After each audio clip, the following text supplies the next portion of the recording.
ঠাকুর, আপনার আদেশ আমি শিরোধার্য করলাম।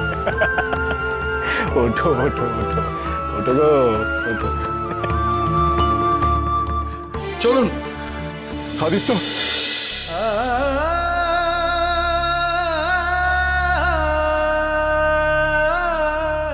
দাদা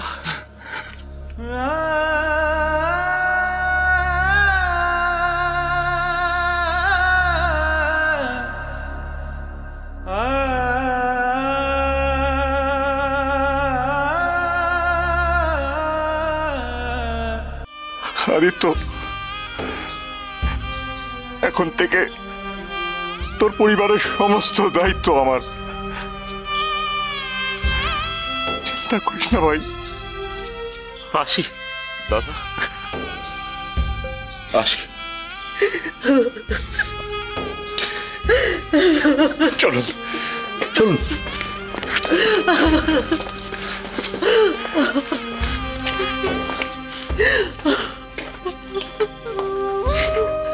রানীমা, বলছি যে তোমার বাবা যখন আগের থেকে একটু সুস্থ রয়েছেন তখন এই বেলা বরং তারাপীঠে ফিরে চলো গো।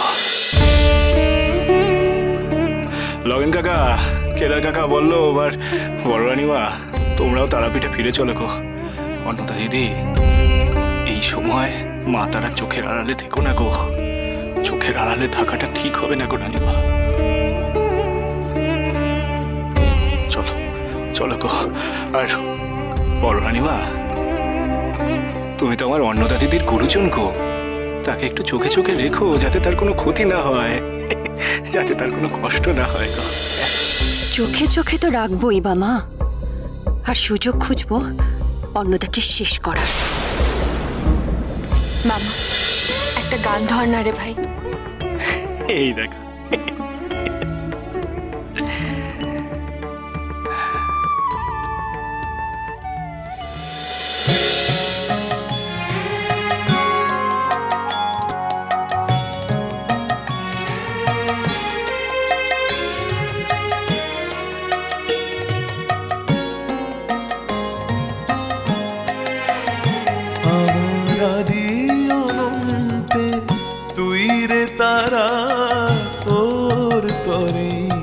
আসা যাওয়া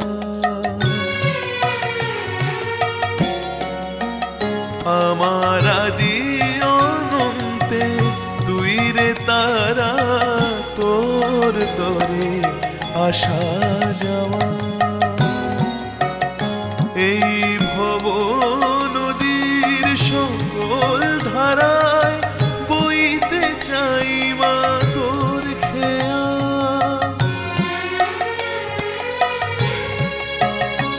আমার আনন্দের প্রাণ, এই যে তোর করুণার দান।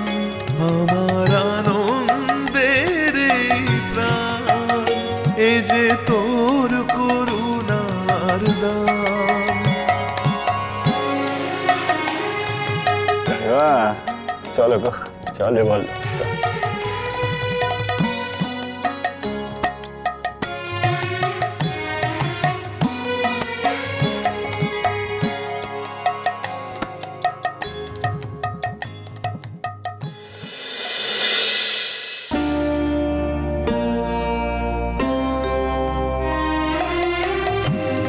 সকলি তোমারি ইচ্ছা, ইচ্ছা মহিমা।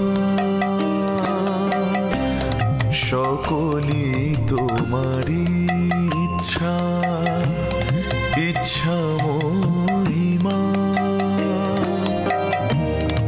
আমি যে নিমিত্ত সেও তোমার মহিমা। আমাকে চালাও তুমি, বুঝি না কি চাও। আমার হাতের অন্ন মহান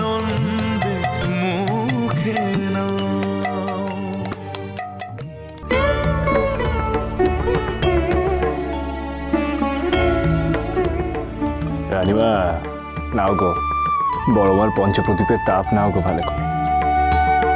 দাও দাও, মাথায় দাও দেখি। লগেন কাকা, ঠাকুর নাও, সবাইকে তাপ দাও গো।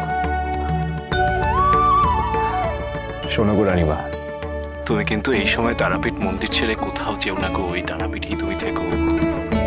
বড় মার কাজ ছাড়া হয়েও না, তাতেই তোমার মঙ্গল গো রানীমা। বামা, তুই তো দেখছি গুরুজনদের মতন আমাকে শাসন করছিস। এ তুমি শাসন বলো আর যাই বলো না কেন, আমি যা বলছি তোমার ভালোর জন্য বলছি গো রানীমা। আমার কথাটা শোনো, তাতেই তোমার মঙ্গল হবে গো। আচ্ছা বাবা, তাই সই, তোর কথাই আমি শুনব। কিন্তু বামা, ধর কোনো কাজের জন্য যদি তোকে তারাপীঠ ছেড়ে অন্য কোথাও যেতে হয়, তখন? ওসব নিয়ে তুমি ভেবো না গো, একদম চিন্তা করো না। আমার এই চোখ দুটি সব সময় তোমায় চোখে চোখে রাখবে গো, চিন্তা করো না। বামা তো ঠিক কথাই বলেছে রানী। উফ, আর পাচ্ছি না।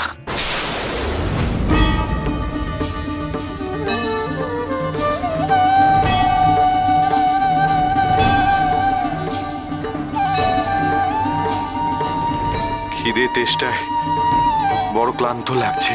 চোখটা বড় অন্ধকার দেখছি। ঠিক আছে, আপনি ধরলেন তাই, না হলে হয়তো এখানে পড়ে মরে যেতাম। কি নাম আপনার? আগে দীনদয়াল, নিবাস? চট্টগ্রাম। চট্টগ্রাম? সে তো বহু দূর, তা এখানে কেন? একজনের সাথে দেখা করতে এসেছিলাম। ওহ, জিভটা বড় শুকিয়ে যাচ্ছে, একটু জল পাবো? বাবা চলো না, আমি নিয়ে আসছি।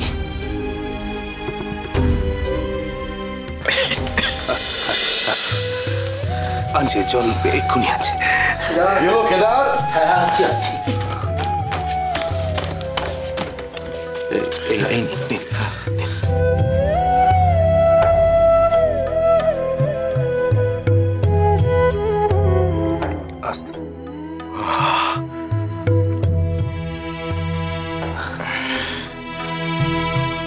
মামলায় মামলায় জর্জরিত হয়ে গেছি আমি।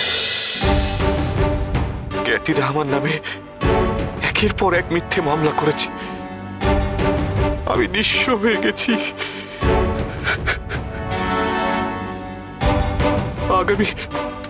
আগামী 15 দিনের মধ্যে আরেকটা নতুন মামলা উঠতে চলেছে। সেই মামলায় হারলে আমাকে ভিটে ছাড়া হতে হবে। একজন আমাকে বলেছিল একমাত্র ঈশ্বরই আমাকে বাঁচাতে পারে। তাই সাবধানে আমি ঘুরে ঘুরে মরছি। শেষে কলকাতার কালীঘাটের পুরোহিত আমাকে বামদেবের নাম বলল যে তারাপীঠেই তাকে পাওয়া যাবে। একমাত্র বামদেবই নাকি আমাকে এই বিপদের হাত থেকে রক্ষা করতে পারে। এমন কেউ কি আছে বামদেব বলে? হ্যাঁ আছে তো, এই যে সামনে দাঁড়িয়ে আছে, ইনিই তো বামদেব।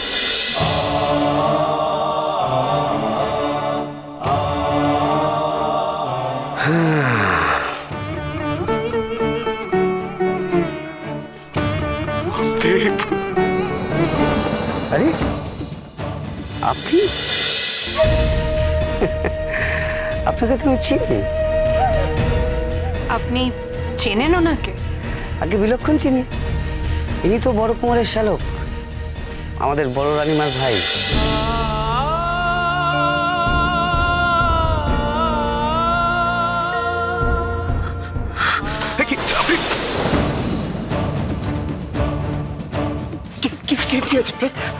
কি হলো?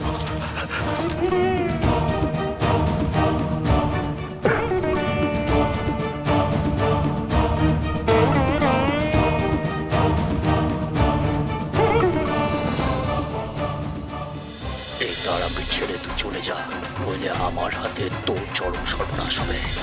ওই কালী ভৈরবী বিরাট কোনো অশুভ শক্তি আহরণের মাধ্যমে এই তারাপীঠে বড় কোনো সর্বনাশের ক্ষেত্র বানাতে চলেছে। আমি আসনের চারপাশ ভালো করে ঝাড় দিয়ে দিয়েছি। আজকে মায়ের শীতল পুজো, আজকে আমি তোমাকে দিয়ে মায়ের পুজো করাবো।